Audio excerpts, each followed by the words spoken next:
Baiklah, Assalamualaikum warahmatullahi wabarakatuh. Di dalam video kali ini, saya ditugaskan oleh dosen saya yaitu Pak Bambang Purnomo untuk mempresentasikan tugas UAS yang mata kuliah Cybersecurity, di mana saya yang bernama M. Iksan dengan NIM T1D1210010 dari Prodi Bisnis Digital Fakultas Ekonomi dan Bisnis Universitas Jambi. Baiklah, langsung saja. Itu yang pertama ada cyber security, yaitu pengertian cyber security adalah praktik dan langkah-langkah yang diambil untuk melindungi sistem komputer, jaringan, perangkat elektronik, dan data dan ancaman atau serangan cyber. Tujuan utama dari cyber security ini adalah menjaga kerahasiaan, integritas, dan ketersediaan informasi yang disimpan dan ditransmisikan melalui sistem komputer. Ancaman cyber dapat berasal dari berbagai sumber, termasuk peretas atau hacker, malware, serangan phishing, serangan DDoS atau distributed denial of service, dan ancaman internal seperti kebocoran data oleh karyawan yang tidak jujur. Nah, oleh karena itu, cyber security ini melibatkan serangkaian praktik dan teknologi yang dirancang untuk mencegah, mendeteksi, merespons, dan memulihkan sistem yang terkena dampak serangan cyber. Dan selanjutnya itu ada konsep cyber security, di mana yang pertama itu ada ancaman cyber, yaitu ancaman cyber ini mencakup peretesan, malware, serangan phishing, serangan DDoS, dan ancaman internal. Nah, tujuan dari ancaman ini dapat beragam, termasuk pencurian data, kerusakan sistem, atau merusak reputasi organisasi. Dan yang selanjutnya itu ada kerahasiaan, integritas, dan ketersediaan. Nah, cyber security ini bertujuan untuk menjaga kerahasiaan informasi atau hanya orang yang berwenang yang dapat mengaksesnya. Integritas data yaitu mencegah modifikasi atau perubahan yang tidak sah, dan ketersediaan sistem dan data yaitu berfungsi secara normal ketika dibutuhkan.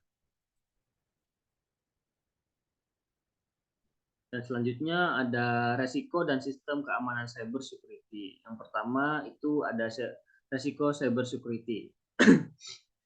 Resiko cyber security ini melibatkan berbagai ancaman yang dapat mempengaruhi sistem komputer, jaringan, perangkat elektronik, dan data.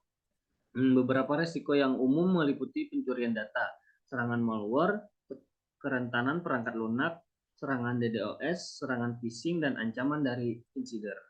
Yang kedua itu ada identifikasi resiko, yaitu identifikasi resiko cyber security melibatkan penilaian terhadap potensi ancaman dan kerentanan yang ada di dalam infrastruktur IT. Nah, ini membantu organisasi dalam memahami resiko yang ada dan mengambil langkah-langkah perlindungan yang tepat. Dan yang selanjutnya itu ada apa itu keamanan jaringan. Yang pertama itu ada definisi keamanan jaringan, yaitu keamanan jaringan melibatkan peraturan terhadap akses yang tidak sah, penjundaan yang tidak sah, dan perubahan yang tidak sah, atau penghancuran data dalam jaringan komputer. Tujuannya adalah untuk menjaga integritas dan ketersediaan malware daya jaringan dari ancaman eksternal. Dan yang kedua itu ada komponen keamanan jaringan, yaitu keamanan jaringan ini melibatkan penggunaan berbagai komponen dan teknologi untuk melanggar. Yang pertama itu ada malware, IDS atau Virtual Private Network atau VPNIR. Selanjutnya itu ada keamanan data cyber security. Yang pertama itu pentingnya keamanan data dan data merupakan aset berharga bagi organisasi dan individu. Keamanan data ini bertujuan untuk mencegah akses yang tidak sah, penggunaan yang tidak sah, modifikasi yang tidak sah, atau penghancuran data yang dapat menyebabkan kerugian finansial, reputasi yang rusak, dan pelanggaran privasi. Nah, yang kedua itu ada enskripsi data, yaitu adalah teknik yang digunakan untuk mengubah data menjadi bentuk yang tidak dapat dibaca oleh pihak yang tidak berwenang. Nah, dengan menerapkan enkripsi ini, bahkan jika data tersebut dicuri, data tetap aman karena hanya penerima yang memiliki kunci enkripsi yang benar dapat membacanya. Yang selanjutnya itu ada perlindungan data. Perlindungan data ini adalah praktik dan strategi yang digunakan untuk melindungi integritas, kerahasiaan, dan ketersediaan data dari ancaman dan risiko yang mungkin timbul. Berikut ini adalah salah satu rangkuman mengenai perlindungan data, yaitu yang pertama, salah satunya ada ketersediaan data, di mana perlindungan data ini melibatkan langkah-langkah untuk memastikan ketersediaan data ketika dibutuhkan. Ini mencakup data yang teratur, penyimpanan data yang aman, dan rencana pemulihan bencana yang memungkinkan pemulihan data dalam situasi darurat. Dan yang selanjutnya itu Undang-Undang ITE. Undang-Undang Informasi Transaksi Elektronik atau ITE ini adalah undang-undang yang mengatur penggunaan teknologi informasi dan transaksi elektronik di Indonesia. Nah, berikut ini adalah salah satu rangkuman mengenai Undang-Undang ITE. Nah, salah satunya itu adalah tujuan Undang-Undang ITE ini. Tujuan utama dari Undang-Undang ITE ini adalah untuk melindungi informasi elektronik dan transaksi elektronik, memfasilitasi penggunaan teknologi informasi yang aman, dan mendorong pencemaran ekonomi digital elektronik. Udah yang selanjutnya itu ada keamanan informasi. Keamanan informasi merujuk pada langkah-langkah dan praktik yang diimplementasikan untuk melindungi informasi dari akses yang tidak sah, penggunaan yang tidak sah, perubahan yang tidak sah, atau penghancuran yang tidak sah. Berikut ini adalah salah satu rangkuman mengenai keamanan informasi, yaitu salah satunya adalah kerahasiaan. Keamanan informasi melibatkan perlindungan terhadap kerahasiaan data yang sensitif. Nah, ini termasuk penerapan kontrol akses yang tepat, enkripsi data, penggunaan tanda tangan digital, dan perlindungan terhadap serangan seperti pencurian identitas. Itu yang selanjutnya ada kebijakan keamanan sistem informasi, di mana kebijakan keamanan sistem informasi ini adalah dokumen formal yang mengatur praktik produser dan langkah-langkah yang harus diikuti untuk menjaga keamanan sistem informasi dalam suatu organisasi.